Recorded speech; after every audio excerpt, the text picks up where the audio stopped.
Hello, my lovely CatLoveDreamingPeach.com. peaches. How are you?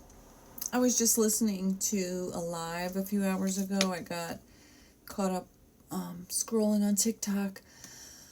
But I just wanted to say I was listening to a live. The creator was asking people if they thought it was appropriate or inappropriate to cut people off because of who they voted for. And I found it interesting that the only people who seemed to think it was inappropriate to cut somebody off because of who they voted for was the MAGA folk. All of the Democrats who voted for Kamala and who voted for human rights for all people felt that if you vote against my rights or the rights of those I care about, or just, the fact that there are other human beings, which I care about human beings in general. And, the thing is that people have a right to have boundaries. People have a right to cut other people out of their lives, whether it's over who they voted for or anything. If somebody makes you feel uncomfortable, or if somebody has beliefs that literally go against who you are as a human being, then why would you want to keep that person in your life? So there are exceptions where you might not want to cut somebody out. But again, if somebody has, it's not a matter, I don't think, of, well, you voted for this person, therefore I'm cutting you out, period. But if the person is actively supporting things that go against you. So, for example, I had bragged previously that I didn't know a single MAGA person. And I had suspected maybe this one client that I have who I absolutely love and adore, and she's literally like the sweetest person I've ever met. I thought it's possible because she lives in an almost completely red state. So it's not weird to vote for what the majority of people who you live around vote for. And anyway, the fact is that I personally, in like 2 years of working with her, I have witnessed her being the sweetest, kindest, most considerate, nicest, generous, thoughtful person. And so I'm not going to cut her out because of who she voted for. And anyway, that's not really what I was talking about. What I was going to talk about in this video was to say that many people who say for them the issue is abortion, they wanted to vote against the right to have an abortion. And the thing is that they always talk about the life. And what I find mind-boggling is that the mother is a life. The mother is a person who has rights. The mother is a fully formed being who is already living. And all of these MAGA people or Republicans or, anybody who calls themselves pro-life, to me it seems like you've completely lost the plot that the lady who's pregnant, or sometimes unfortunately it could be a girl, anyone who's menstruating at any age who has had actual relations by choice. Well, if you're underage, it's obviously not by choice because there's no such thing as underage consent.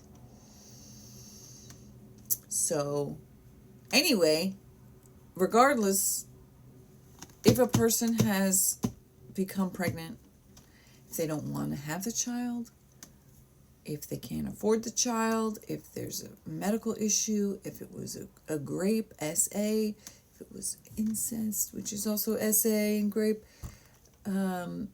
if they are a woman of means, literally basically what I'm saying is no matter what the circumstance is, it's that person's choice between her and what she wants to do, and then being able to have access to medical care. So the thing that really gets to me is that people will so often talk about how it's the life of the baby. But the fact is that 10 to 20% of pregnancies end in miscarriage.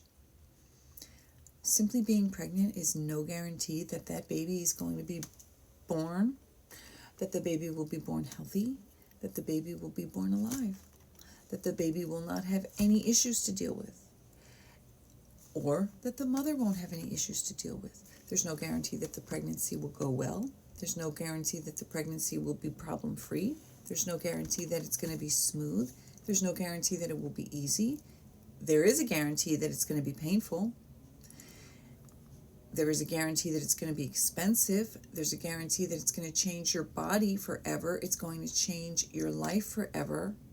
It's going to be a financial responsibility for a minimum of 18 years.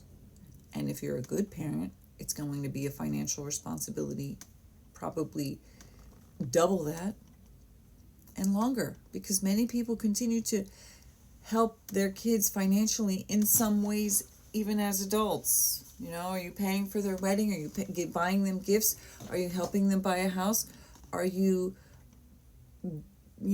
helping them with their kids? Like, whatever. I know that when I get older and my children are grown, if I have the means financially, I will absolutely continue.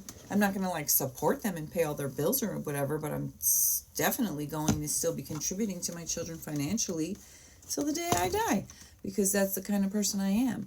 And hopefully they will be, people who can earn a living, but that doesn't mean I'm not going to want to contribute to my children's lives financially, even as adults, because that's just what seems normal to me. Like, my mom helped me buy a car. I'm a 51-year-old woman. I was 50 at the time. But she's helping me. I'm paying her back. She didn't buy it for me. But without her help, I would have had to wait a significantly longer amount of time to get a car. And thanks to my mom, my grown-ass mom, and my grown-ass self, and she's helping me, because that's what parents who love their children and are able to help do. But anyway, this video is all over the place, but the point that I really was going to say is that these so-called pro-lifers don't actually care about life, because they've made this leap that every single pregnancy can automatically be considered a viable life, when you don't know that. You don't guarantee that. You have absolutely no way to guarantee that a woman who's become pregnant it's going to result in a healthy, alive child who's born with, all the health that it needs, and the mother is also fine. You cannot guarantee that.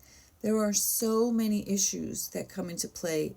There's literally an infinite amount of potential circumstances, situations, variety of variables that go into every single pregnancy, whether that woman is married, whether she's had children before, whether she wants to have children, whether she's financially prepared, whether she's the right age, whether she's in the right position or time of her life, whether she wants to do it. She's the life that matters. She is the life. If you're pro-life, you ought to be pro-life for the woman who's alive to get to make the choice. Or in horrific situations when it's a minor and she has a right to make a choice for her life.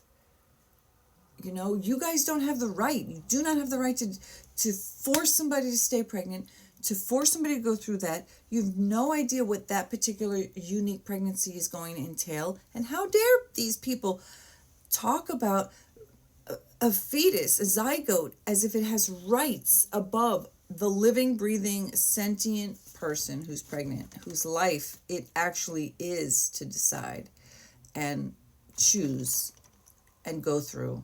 Those are my thoughts. Hopefully this makes sense. It was a little rambling and I started the video late, but join me on catlovedreamingofpeach.com.